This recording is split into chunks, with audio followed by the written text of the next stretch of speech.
Hello, hello, hello, everybody. Welcome to another edition of the Sales Development Podcast.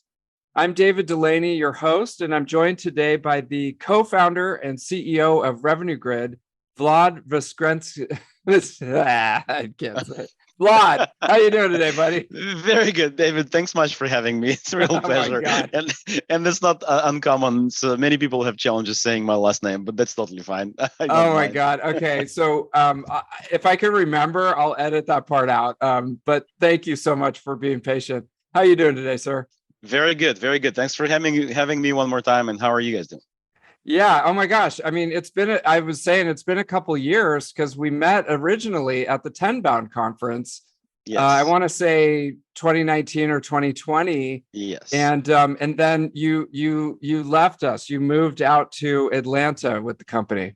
Correct. Yeah. So we were headquartered in Bay Area, and then we've decided to move our headquarters out of San Francisco Bay Area to Atlanta, Georgia, where we historically had an office. It was a representative office, but now it is our headquarters, and we are enjoying summer here. Okay.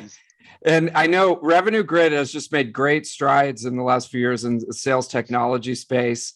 And even since you were at the conference, it's been an amazing experience, especially with everything that's happening in the world. If people aren't familiar with how Revenue Grid works, how did you go about starting the company and deciding to tackle this problem? Yeah, so it's actually an unusual story. We're not typical startup. We have a lot of enterprise incline, and we've been trained hard way, if you would, to be a serious B2B player for enterprise world. Because Revenue Grid, it's not just a new company, a new brand. It's a rebranded company. And 4 years ago, our name was Invisible.io. Previously, we were Invisible CRM even. We've dropped CRM out of our name because it was a bit misleading. Many people thought that we were doing CRM. We were never developing or doing any CRM automation. In fact, Invisible CRM was invented to coexist with CRM. And technically, our idea back then was to make use of CRM invisible for salespeople. It was bold message. That bold message was so bold because back then we clearly identified the pain of salespeople. They did not like CRM. Many of them still do not like CRM. They think it's a reporting tool for them because at the end of the day, CRM was always designed and built for top management. It's a big database out of which management can run nice reports, dashboards, you name it, and control the situation. But for account execs, for personal contributors, pretty much it's a database where they have to put the data. And we all know this phrase: if it's not in CRM, it does not exist, right? So technically, kind of a condition of employment for account execs. We felt that pain. So we said like, hey, let's not change people, let's change software. And if sales guys are somewhere else, how can we help them so they can still be where they are? And CRM owners, managers will get the data which they're looking for in CRM, so everybody are happy. So we started to evolve through that idea and clearly understood that account execs, sales reps, contributors, they are in the field, on the phone, in email, on calendar, closing the business. And then at the end of the day, they have to go and enter everything into CRM. So we started to develop the very first product was an Outlook plugin for Salesforce CRM. And that Outlook plugin was able to work completely offline because it was synchronization enabled. So the sync engine would run bidirectional sync of contacts, calendar, be able to catch emails and record them as an activities and keep even them in sync, etc. So there was pretty much complete workplace which was offline enabled and had a snapshot of Salesforce in your Outlook. And salespeople started to enjoy that. They had not to duplicate the data, go back to CRM and enter, because the engine was smart enough to understand what's personal, what's business related, grab it, get it to CRM, keep it synchronized. Then our journey was very interesting because I've mentioned that we were enterprise trained and how that has happened. So we came up with a product in Salesforce ecosystem, have been trying to sell it to Salesforce clients directly, and very quickly understood being bootstrapped, nearly bootstrapped. We've got only small angel round back then. We understood that we don't have a bandwidth to build a sales teams to penetrate every single CRM ecosystem, but we want that. So instead of trying to sell directly to users of other CRMs, we started to work with vendors who were developing those CRMs. I started to work with Sugar CRM, then with NetSuite, which was not even CRM but ERP, and then Oracle, and then SAP, and then you name it. So, long story short, nearly all of the world leading CRM systems, they licensed our technology, which is right now a platform, and that platform which knows how to connect to any kind of inbox and calendar and capture the data and make sure that the data is properly correct, like recorded into the CRM. Not everything, but only this what needs to be in CRM. Put in CRM as an activity linked to proper records, including custom records, custom fields, etc. So we've built a very mature platform, which many vendors, you'll be surprised, nearly all of the leading CRM, they use our technology when it comes to either Outlook or Gmail or Office 365 or Exchange, including even Microsoft Dynamics to Microsoft Outlook. It's actually our technology sitting in there. So yeah, Zebel, Oracle Cloud, SAP on-prem, SAP C4C, like literally, you name it. And that was an interesting moment when we've named the company Invisible CRM and then Invisible, we wanted to make use of CRM invisible for customers, for people, for users. But in fact, we became an invisible vendor. Nobody knew our name because we were white labeled, right? We were like sitting in all of those CRM systems, and they would either sell or even distribute through their ecosystem. So many people in the world were using our technology without knowing that they're using us. And then the evolution, which led us to Revenue Grid, which led us to where we are right now. Being very successful in working with any kind of a clients, from a small SMB-like to the very enterprise size companies, we went through all of that. And at some point, the question was like, okay, where do we go next? And through talking with our clients, through talking with our partners, brainstorming ourselves, we've realized that we are sitting on two boxes of a treasury, if you would. That's the box of a treasury of a very structured but never complete data in CRM, because people are not good entering everything. We know that. And very unstructured but probably complete data set outside of CRM and conversational channels. And we are like those infrastructural guys who are building pipes, but we never capitalize on the data. So we've said, like, wait a second, if we look at the data, what the data can tell us?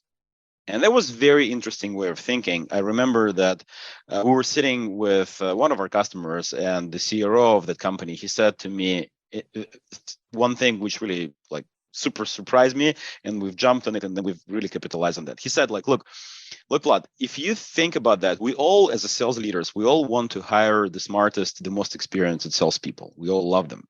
But what makes sales guy the most experienced? That's the guy who has been through situations, who has a pattern. I've been here and there. I know what it smells like. I know how to behave in those situations. So if you think about that, the most experienced sales guy for you, it's your CRM, because your CRM have seen it all from the very first opportunity you had, all the pipeline back then and now, everything we've won, everything we've lost. The problem though is nobody ever asks CRM for that experience.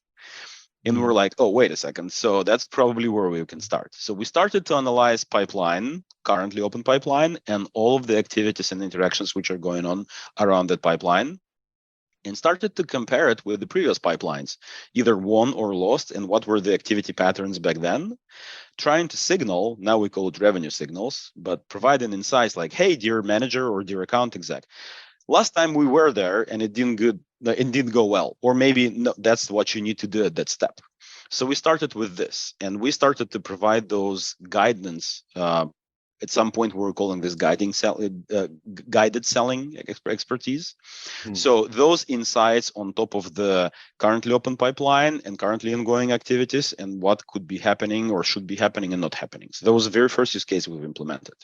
And by this, we were probably super lucky to start doing what we right now call revenue intelligence. The market calls it revenue intelligence. Back then, it was not even that term. It was like 5 years ago. It was sales 2.0. It was guided selling. It was sales intelligence, but not yet revenue intelligence.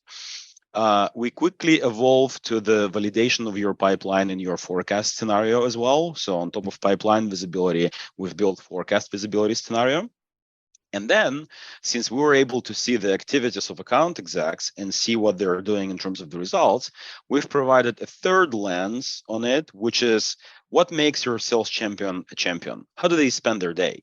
Are they jumping on the phone calls or maybe in emails? Do they do a lot of mass mail? What do they say during the calls, etc.? So the fourth use case we started to provide is visibility on what your team is doing. Those four pillars right now, they're actually form the real use cases of revenue intelligence. And once we've realized that, we started to go back to our users and customers. Some of them did not even know that they were using us, as I've mentioned. Talk to them about this, and it started to resonate, and it brought us to where we are. We've decided even to rebrand. It was a bold move, but we felt that our name back then, Invisible.io, is not really explaining what we right now bring to the table. So we've rebranded to Revenue Grid. That technology is still our backbone with all of those use cases we have built around. It's one unified platform. It's CRM agnostic. We do not focus on any particular market, though Salesforce probably the most dynamic one, as we know, just out of CRM market. But yeah, we can work with any CRM vendor. We nicely coexist with CRM. And as we say, we try to make it actionable by providing those revenue insights on top of the data, which sits in CRM like in the database. So that's my long response to the history and evolution and where we are right now. But I felt like it's interesting because it's unusual. As I've said, we are not young startup who got an idea, figured out product market fit, jumped on it, developed it. We had a platform, very powerful, which we were trying to understand where's the best place to plug it. And then we've identified those revenue intelligence scenarios. And as I've said, we were lucky to be in revenue intelligence before revenue intelligence was named revenue intelligence, if you would. Nice. Okay, this is really interesting, and you're a good storyteller, and you could tell he's a really bright guy because you picked up that pattern. The question that I would have is, you've got Invisible, and you've got all these great relationships, and these things are happening. You could kind of just live off of this business that you had created, and it probably would just sort of keep going as long as you keep innovating and keep going.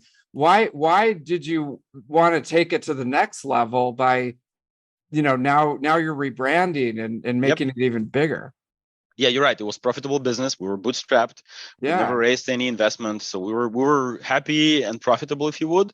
But we felt that there is a bigger story. We really felt that in sales industry as such, very little vendors are focusing on the value which is provided for end user, meaning the account exec, those guys who are personal contributors, who are trying to move the needle. Because sales technology landscape right now looks very, very saturated, very busy. We have CRM and then a lot of tools on top of it.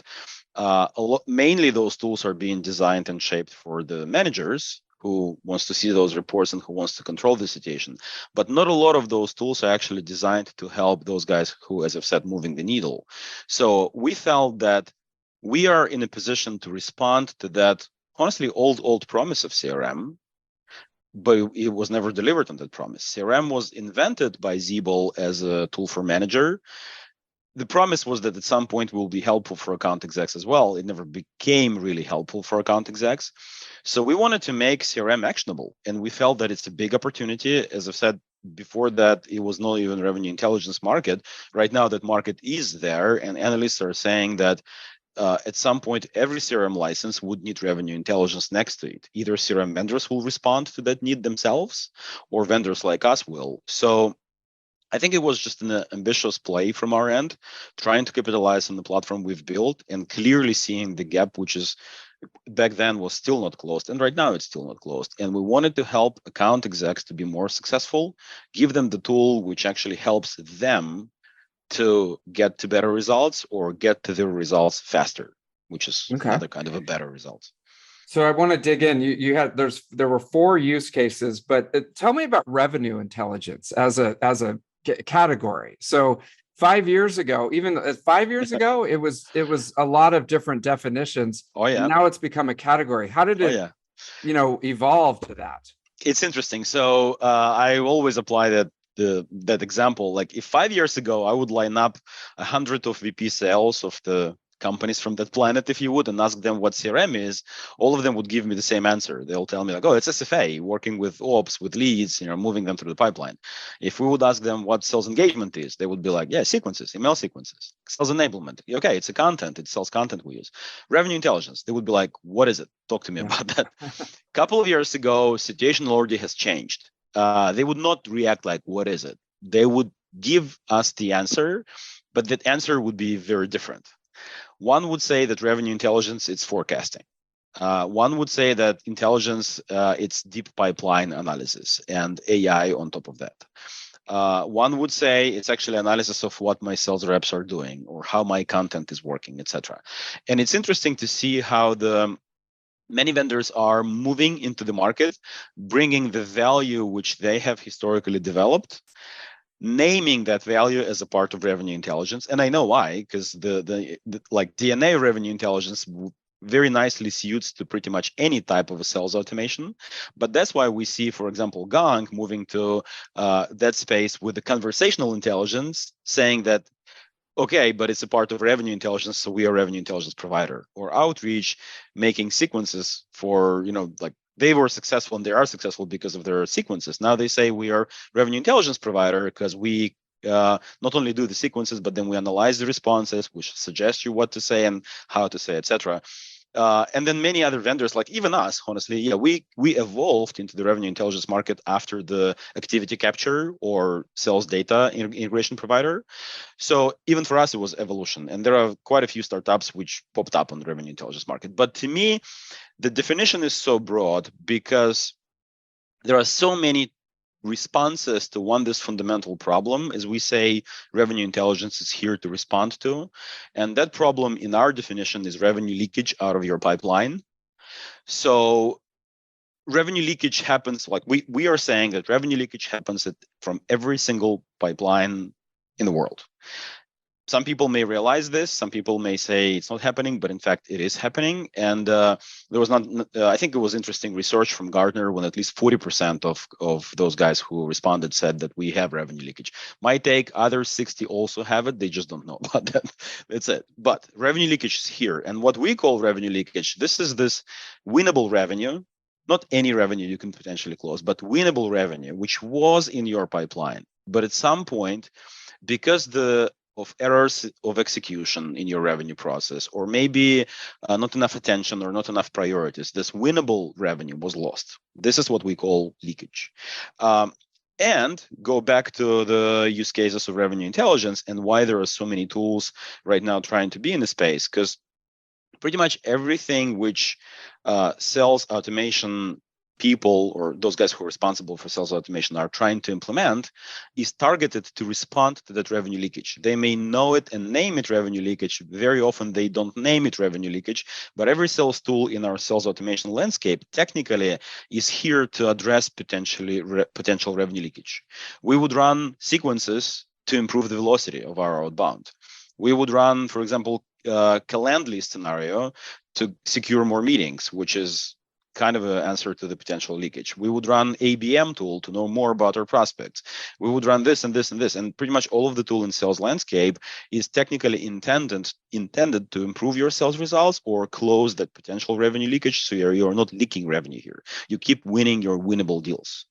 So that's my high level response to that. Okay. And so let's go through the use cases again. So there were 4 major use cases. One of them is the executive at the high level looking for an overview of the revenue leakage.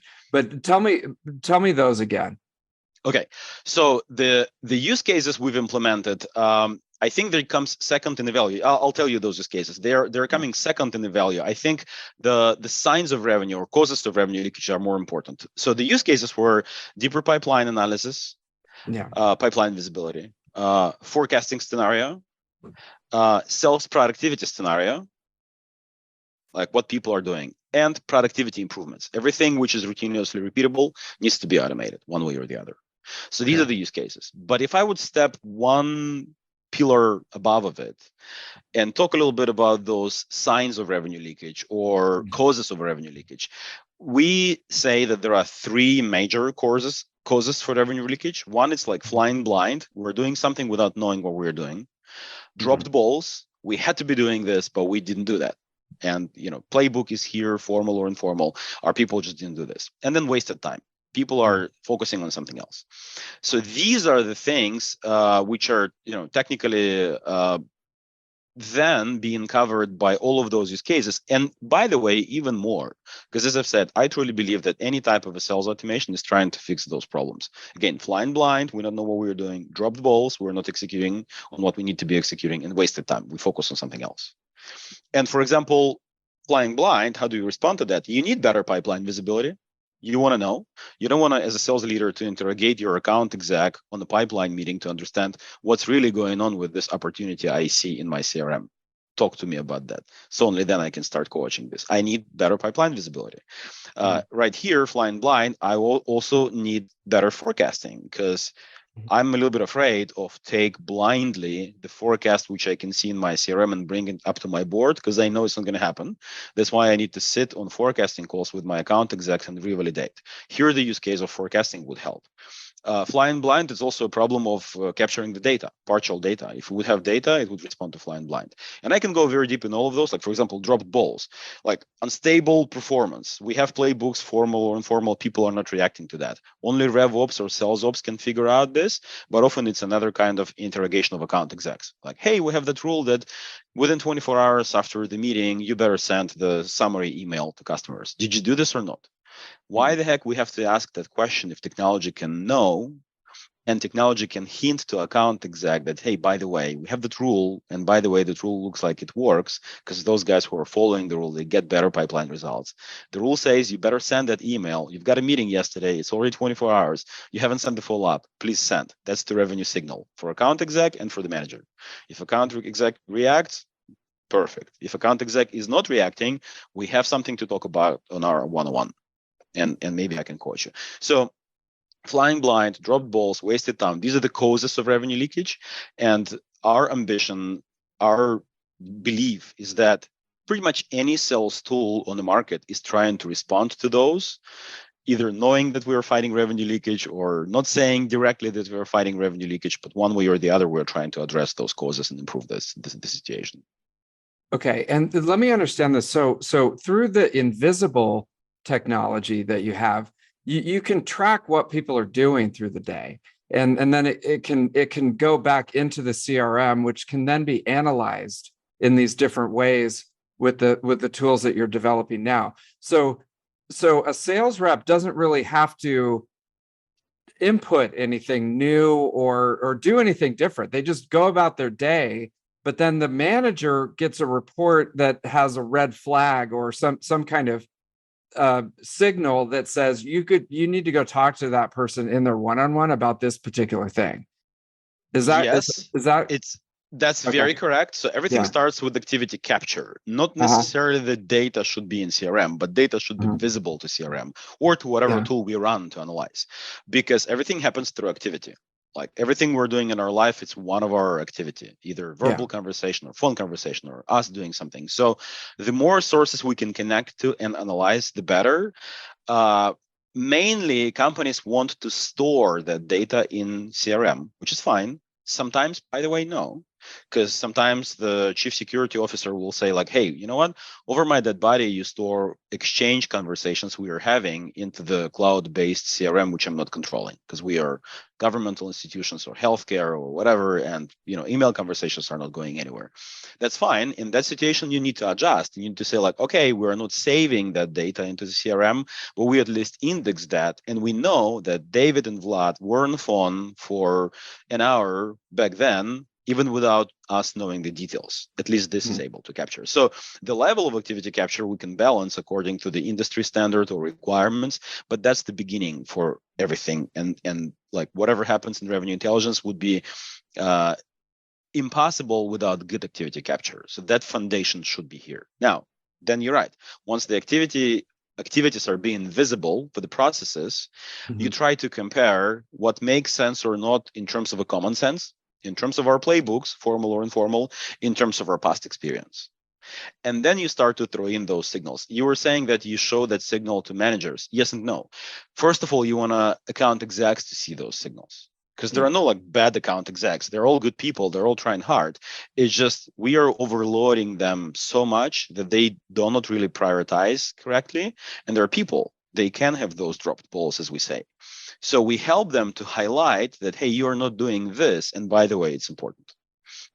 By the way, there is very interesting aspect of revenue intelligence. If you really deep dive into that, it's to reanalyze what our processes or playbooks are actually working versus not working. Say you are my manager, I'm an account exec, you've been to a nice conference, you come back and you say like, you know what, I've learned that email outbound is not working anymore, we have to send text messages instead of cold emails. Okay, lovely. And then you tell me as an account exec, make sure that you actually send it. First of all, you have no ability to check unless you have revenue intelligence tool, which will tell you that Vlad is not doing this or doing that.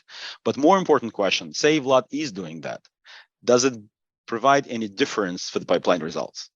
And if yes, that's for you a leverage to convince others, like, hey, be like Vlad, do this, you'll get better results. Or to see that this process is unnecessary and you can simplify it. There is no need to drive all your people towards that rule or that playbook, just because there is no difference. They could do whatever and they could get the same results. So let's give them some freedom.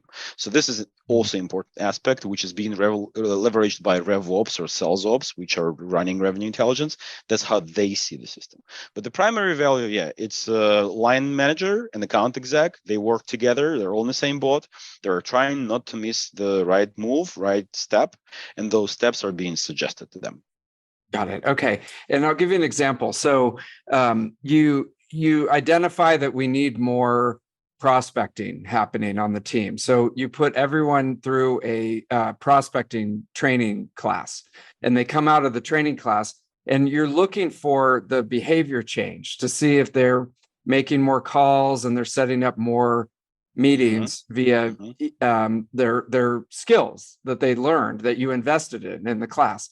And then so you can see whether that's happening or not through revenue intelligence. And if it is happening, then okay, now we have justification for doing more training. If it's not happening, then was it the training, or the people are not using the training that we invested in? So you can make those decisions. Exactly. So you've just walked through the two of those causes. Either it's dropped balls problem or it's flying blind problem. Either you don't know if they are doing this or not, and you think they're going to hit the forecasts and the expected results, even though you and your RevOps, you've analyzed that, hey, our marketing is generating for us only 75% of the pipeline. We need to hit our quota. It means that at least 25% of pipeline needs to be self-generated for our account execs. Okay, good. We went them through the training. We explained them how to do that. Now, time is on, we are in the middle of a quarter. Are they on track or not? That's the very first question you want to know. You'll challenge your RevOps, but technically revenue intelligence system should show you by every team member, like these guys are progressing towards that goal, these guys are not. Now, these guys who are not progressing, why? Maybe the guy was a trade show. That's why he hadn't time on this, or something else. Or there was training, as you've said, and through the training, you came up with very nice suggestions or maybe even playbooks, but those suggestions are not being followed. So now we have dropped balls, and we want to fix the dropped balls problem. Yeah, you're exactly right. It's always a combination. You can hear me that there is no unique silver bullet, which will help any company to sniper shot fix the revenue leakage. No, you look at your pipeline, you try to understand as a revenue leader and maybe a RevOps leader, where do you think the biggest problem is? Maybe you talk to external people as a consultancy firm or consultancy, and you try to understand where the low-hanging fruits could be. You start to analyze, identify those gaps, patch it, or maybe even close it, fix it, and then move to next one, to next one, to next one, to next one. Right. As soon as you fix that one, then there's another problem that's coming up soon. Right? That's normal. That's totally fine. But then you know that you are one problem less. Yeah. Right. And before revenue intelligence, salespeople and sales leaders would just keep moving forward, and there's not a lot of introspection and understanding of what was working and what's not. It almost becomes like a gut A gut two reaction. problems here. Yeah. One, which you've just said, it's always Uh-huh. gut feeling like, hey, I'm actually like we're always moving forward. We're not trying to analyze what's back then because we don't have tool for this. We don't have complete visibility. We have our Yeah. gut feeling that worked, that did not. So now let's plan our next quarter or next financial year based on our gut feeling and maybe what experts are saying in the industry rather than our results. So that's one problem to fix. Another potential problem, which people were not able to fix, but now we can. If you think about that, the information being transferred from an account exec to the board through a lot of meetings. And this is retelling of a story, retelling of a story, retelling of a story. I'm as an account exec, I'll create an opportunity. And I said that it's 30% probability, and that's my win plan, and that's my buying committee, and that's the situation. Now, through the conversation with you, my line manager, I'm telling you a little bit more. Then you would talk to VP of territory and talk about this opportunity in your words, in your language. So information is already perverted. And then VP would talk to EVP or VP sales, and then that VP sales would talk to CRO, and then CRO would go back to board and say, yeah, this quarter we're going to close 100 million because this is my gut feeling. So we have to eliminate this anecdotal loss of a sense, if you would, because it should be straightforward. Mm-hmm. Technically, like anyone should be able to go back to the opportunity and see the real insights, which are visible through everyone in that sequence of people, if you would, chain of people. Everyone should see. Let me give an example. Say sales rep put an opportunity of 80%. It's going to be closed in May. It's only beginning of May as we speak. So still nearly a month to go. 80% probability, good to go. Now, good revenue intelligence platform will be able to see this, compare it with previous ops, and come up with something like, hey, you know what? When we are selling that type of a product to that type of a customer, at 80% probability, you better already engage with procurement people. And you don't even know procurement role in your opportunity. Or maybe you have that role, but there is zero conversation with the procurement people. So we challenge that it's 80%. Or the insight could be, yeah, okay, nice. It's still 3 weeks to go, and it just ended up in that probability stage. But typically for that size of op, that product we sell to that type of a customer, our sales cycle from that stage to closed one is 2 months, not 3 weeks. So you better explain. It still may be the case because you know your account exec, you own it, but we have a signal here, and you have to react on that signal. So those things are also important. Mm-hmm. This is funny because it brings to mind like the great VPs of sales. They do what you're describing, just because they've been in the business for 25 years and they've heard every excuse and they've heard every story and the telephone game, from the sales rep to the board, and they've just been around for a long time. And now what you've done is, put this into a computer system. Exactly. So like if people can explain that, and because they are doing this so long time, it's a subject of a technology to jump on it and automate that. So then we free some time for people for more intelligent tasks. Like none of the revenue intelligence platform can secure your revenue. By the way, none of the revenue intelligence platform can fix your revenue leakage. We can together with people highlight. We can make sure that some of those are not happening just because we build habits. We train people so they take it from their brain to their spinal brain, if you would, from thinking to habits, and they are not doing this anymore, and that's why there is no leakage. But in the end of the day, it's always a coexist of human being, human brain, and tools. It's just better and better tools to identify leakage faster, to identify leakage clearer, and then make sure that we patched it and it's not leaking here anymore, so then we can focus on something else. It's true. And so you're not wasting time dropping balls or flying blind. And is there a certain size of company that would be more of a candidate for revenue intelligence? Can it be a small startup, or do they have to be, have multiple sales reps? Yeah, so I truly believe that every single CRM license, as I've said, needs to be accompanied with the revenue intelligence. Though obviously there are, better candidates or maybe not so good candidates. I should say that if you're a small startup and you are sales leader in that company, and you have less than 10 salespeople, for example, I bet that you know a lot.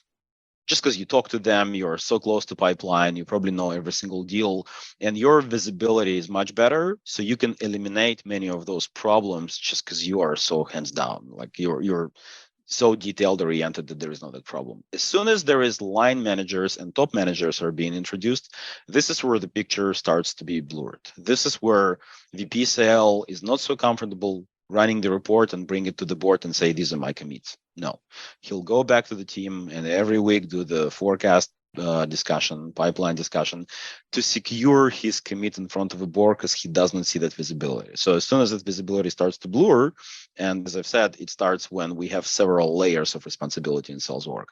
That's already a good candidate to run the revenue intelligence. So I would say 50 salespeople in the company plus you have to have revenue intelligence aspects of your sales automation stack. Otherwise, you're losing. You're going to get passed by your competitors because your competitors probably have it. Of course. Yeah. Or and we'll have it tomorrow, if not today. Yeah. Yeah. And so they should all get revenue grid though, right? Not the other guy. Look, I'm actually very friendly in the industry one way or the other. Probably I should say yes, revenue grid only, nobody else. But let me be super honest here. I think we've built a really good product and it's one of the best in the market. Though I think all of the revenue intelligence market leaders are doing a very good job helping salespeople to be more productive. It's hard work. It's actually a very tough position to be at. I mean, so to be a sales guy, it's not easy. We know that, and we want to help them. So I know we're all responding to that problem with our own tools, and it's nice that we compete. We give options to people to choose. I know that we've built a very, very good product. I encourage everyone to look at us when they make a decision, but I'm not saying we are the only one on the market. It would be just unfair to those colleagues who are working shoulder to shoulder to us. And I think we don't really compete as of now. We don't compete between each other. We're kind of frenemies. We are friends and enemies at the same time. I think we compete for the attention of revenue leaders and sales leaders to the problem. We are trying to educate them and convince them that this is how you need to look at your sales automation stack and think revenue intelligence mantra before you try to blindly introduce more and more and more technologies in your sales automation stack without even knowing and feeling what exact leakage you're trying to solve.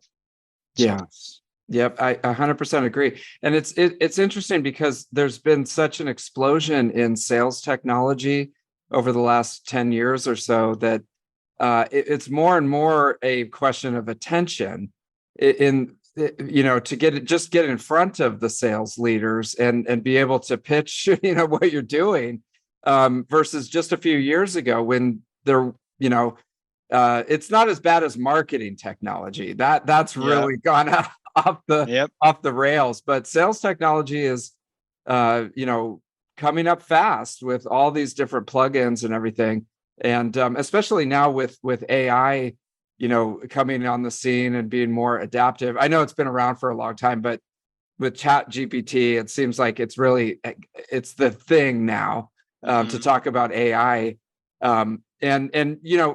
As you were describing what you're working on, in the back of my head, I was like, you're almost getting to the point where you won't need salespeople anymore because the revenue intelligence will just make all the decisions and at some point be able to interact with the prospects and customers so that you just can eliminate that expense of having salespeople. Do you ever see that happening? And was that a cat that just walked in the screen? Yeah, it's a cat. Okay. I have such a nice cat here who's trying to be in the podcast right here. See, now, if we could attach AI to Revenue Grid, we could eliminate all humans and then the cats could just take over. I wish, though I don't really believe that it's going to be the case. I truly believe that it should be a combination of AI and people. AI is super helpful saving time for us, super helpful making summaries, which we need, helping us to focus on what's important. But at the end, we all know that marketing trick artificial intelligence is not intelligence, it's actually machine learning. Let's be open here, right? So machine can learn and can then summarize that learning for you and educate you much faster, give you a snapshot. But there is no intelligence per se. Machine is yet not very good at making very nice conclusions, decisions, and self-education. You need people to make those decisions. And that's why I truly believe in the combination of AI and human being. What revenue intelligence can clearly do is to shorten that cycle, to really give all of the tools and answers and suggestions to account execs and rev leaders to quickly make those decisions. And then, which I truly believe should be an important part of any revenue intelligence platform of the future, if not today, once we see repeatable decisions, then this has to be automated. Like if you see that if this then that, if this then that, why the AI cannot suggest you like, you know what, next time we shouldn't even ask. We should just do it and inform so you can roll back or just do it. That's it. So this is where the coexist is. And I'm a big believer in adaptive AI. Long time ago, I was a big dreamer of CRM behaving with me like an account exec. Back to my example that nobody asks CRM for the experience. That's because to ask CRM, you need the whole freaking sales ops department who will run for you the reports, and you need to understand how to ask them so then they can run those reports or those dashboards, so then you can get those insights. Imagine if you can talk to your CRM in human language. Imagine if you can ask like, hey, CRM, let me know what's going on with this opportunity. What's on the territory? Are we going to close our forecast? If not, why? Who is the most successful account exec versus the most problematic? If there is not very successful account exec, what do you think I should coach him or her on? Those type of questions are actually already potentially answerable. We can answer those questions because the data is here. Yet it's still people making those decisions, but that's the territory which can be automated by the AI, and that's, I think, the next step. Okay, and I don't want to go too far, but have you thought about integrating voice technology into your platform so you can literally ask those questions, or is that something? Way off? We have a voice technology where you can record the calls and transcribe them, but it's by far not what you mean. It's not me asking by voice. Though we have a chat technology already implemented, and I can text to my CRM and get insights out of it, which is kind of cool. Amazing. Yeah. That is amazing, because literally I have like 5 of those things. I don't want to say what it is, but it's from Amazon, and it's a little thing in my house. And if I say the name, she's gonna turn on. But if I could just say, hey CRM, are we gonna make our number this quarter? No, you're not. Okay, why? Because yada yada yada. Oh my God. Okay, now we're talking, right? Yep. So I think it's coming. Yeah. It's a very normal step after being able to text, like conversate through the messages or emails with your CRM, if you would. So right now, I know that many vendors are focusing on this application of adaptive AI when you can get the human readable insights from your CRM, where you can literally say like, hey, give me the summary of this opportunity. Give me the summary of my quarter. Give me this, give me that. There are a few challenges which are unusual for the AI to solve, but they're still solvable. One of the challenges is that you cannot educate, like you cannot feed an internet to ChatGPT, then ask ChatGPT about your opportunity, just because it's not common knowledge. It's very, very different between your company and my company. We may be even in the same business. We may be competitors. We may be selling to the same accounts, very similar products, but still what's true for me because of my processes and my playbooks can be not so true for you. That's why I cannot learn machine learning algorithms. I cannot teach machine learning on your model and reapply it blindly to my model. So that's a bit of a challenge. And you really need to adjust, sometimes not even to the company, but pretty much to the team within the company. Because, for example, Microsoft Office and Microsoft Azure are being sold completely different. And if you learn on how Azure is being sold within Microsoft and reapply it to how Office team is selling Office, these are the different learnings. You cannot do that. So anyway, but that's a challenge which is solvable. Wow. Okay. So vendors are focusing on this. They're trying to make sure how to make those insights really meaningful, not being blurred by the other details of it. Once this is done, which I feel is very, very close, the next step would be, okay, now let's have a conversation. Yeah. Well, this is so interesting. And as you look at the clients that you work with, it seems like at least the older generation like me, the art of sales was a key factor. It's almost like a black art, like of being good at sales. And then you have the technology and the science of sales that's come up in the last 10 years to support that. And it's almost like you need a VP of sales who's sort of the old school sales, but then the right hand person who's very technical and is able RevOps, to work with a company like yours to really analyze. Do you see that happening in the rise of RevOps? I do. Yeah, it's clearly the rise of RevOps. Okay. At some point, that's the evolution of CRM admin job, if you would, because CRM admins, they don't want to be always in the position that, hey, I'm sitting here in the garage until the door is opened and somebody tells me, do this. Yes. I want to have that street bi-directional. I want to also go to the management office and say, hey, Houston, we have a problem. If we do this and this and this, we could do better results and be heard. Because it was always like that. RevOps would be a serving unit for sales leadership. Now, especially with the CRO being introduced, because CRO title, especially in the SaaS businesses, not only covers sales, but also renewals, customer success, partnership, maybe some other departments, which are revenue generation departments.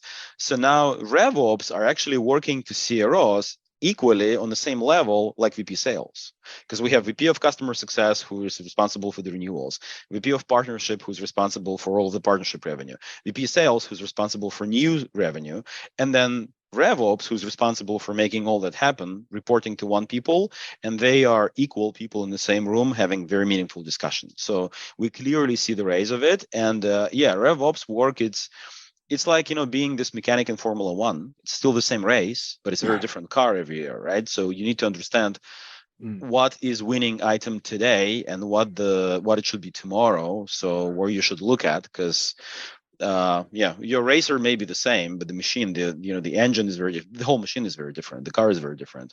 So this is like this garage work at Formula One, which is, as they say, this is where you win the race, right? Not at the track itself. Oh my gosh. Just tell me nobody's going to do a documentary about RevOps. That's actually a good idea. Yeah. Please don't do that. Yeah, no, that's a great analogy, though, Vlad. And this has been so interesting. Now, do you usually work with VPs of sales or the head of sales at the companies that you work with, or are you usually working with RevOps to bring in and integrate Revenue Grid? We always try to reach out to VP sales and get them involved, because if there's no buy-in from them, the concept of revenue intelligence will simply not fly. It's like, hey, back to my analogy, I'll bring you Formula One bolide and park it in your garage, but you'll still ride your bike, right? And that's okay, just because you don't know how to use it and you're not interested. So I need to have your interest as a revenue leader to that technology. Only then it will be used and it would fly. Though it's not necessarily our first contact to reach out.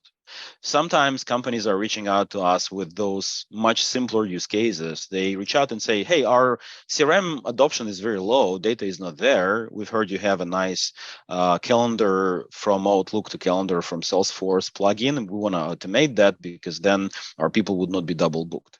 We try to evolve the conversation, like, why do you think it's important for you? Why do you think you're doing this? Oh, you don't want your people to be double booked. What's the problem with this? And if we keep evolving, how important it is for you to catch not only calendar invites, but also email conversations, maybe phone conversations. What else do you do with this? What's your pipeline look like? Where do you think our leakages are? So we try to test how open the company is to evolve the discussion from the use case they came with to the full value of revenue intelligence. If they are soft and already ready for this, because many people educated on that subject, they just don't think that they are yet in a position of doing revenue intelligence because they have to do something smaller. We say like, no. if you feel that it's time to do it, you better start to do it yesterday. We can help you to kick off with revenue intelligence.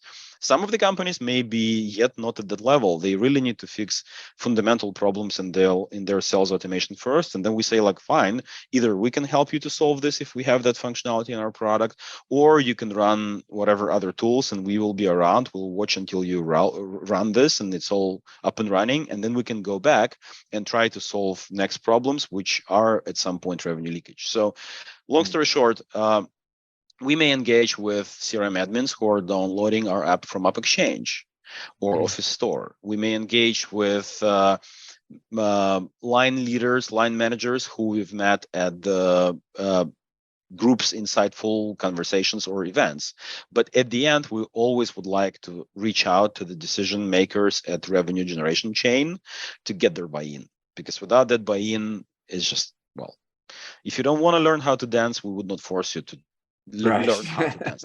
Good luck with that. Yeah.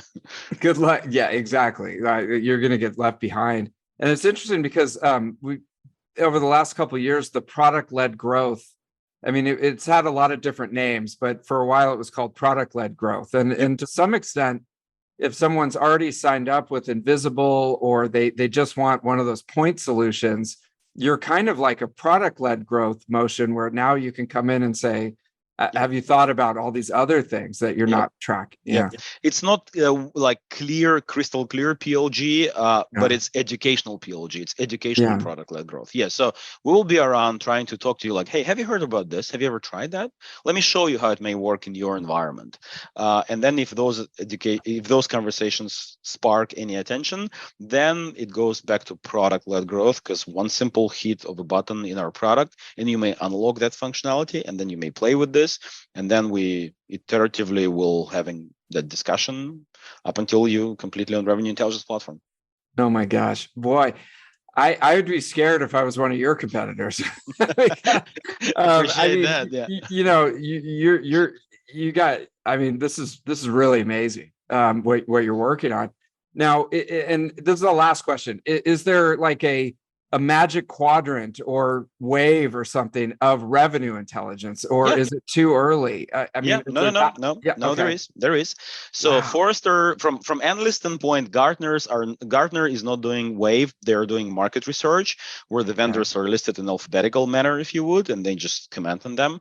Forrester is already doing a wave. So you have the quadrant, they call it wave, where you have leaders, contenders, etc. So that's analyst lens on the market, but there is even better lens on the market, which is G2 Crowd. You go to G2 Crowd, and then you've got users' perspective on the market. You just go to G2 Crowd, search their revenue intelligence. You'll have a decent list of vendors, and the quadrant is there. And hundreds and hundreds responses from actual users on revenue intelligence platforms are there. So this is not a future thing. This is actually a very current thing. It's actually happening right now. Wow. Okay. So they have to check out like 2 or 3 so they can say that they did, but then they should definitely pick Revenue Grid, right? Yes, of course. Okay. All right. So I just want to be clear on that for the record. Just because we have a very, very good customer service, by the way. One of the KPI internally I'm super proud of is that our churn is very low and we are net positive churn. So people, like, we know we're sticky. We know that once we're in the company, they love us. So that's amazing. That's awesome. That's huge, because it's easy to sign up for all these things, but if you're not getting value, people will churn immediately. Our churn for the last 5 years was always less than 5%. It's net churn. I mean, it's just just renewals, but the net churn is 110, 115% always. So we are growing on our customer base. That's a huge testament to you and to everybody that works there at your company, because they're all working hard to keep the customers happy and deliver value. So you got to give them a raise. If anybody's listening from your company, you deserve a raise. And by the way, Vlad is not paying me anything. To say all this, I'm just honestly curious about this stuff. And people ask me all the time. It's one of the things, because I talk to people like you, they're like, what do you think about this product? Or what do you think about that product? And a lot of times I just don't really know, because I'm just an analyst and talking head, in the sales tech community. But this is one we've been tracking for a while. So I hope people learned a lot and they understand now what you're working on. Thank you. Thanks much, David. And I really welcome everybody into the age of revenue intelligence. It's a cool thing. It has to be in your sales automation stack one way or the other. Yeah. So that's a modern thing. I agree. And so we can connect with you on LinkedIn, and we'll put all of your contact information in the show notes. So if people want to get a hold and learn more about what you're doing. But Vlad, thank you for coming on the show. And one of these days, I'm going to get that last name. I'm going to get it. Go ahead. But for now, we'll just sign off, and thanks for coming on. Thank you. Thanks much, Dave. Thank you. Cheers. Have a good one.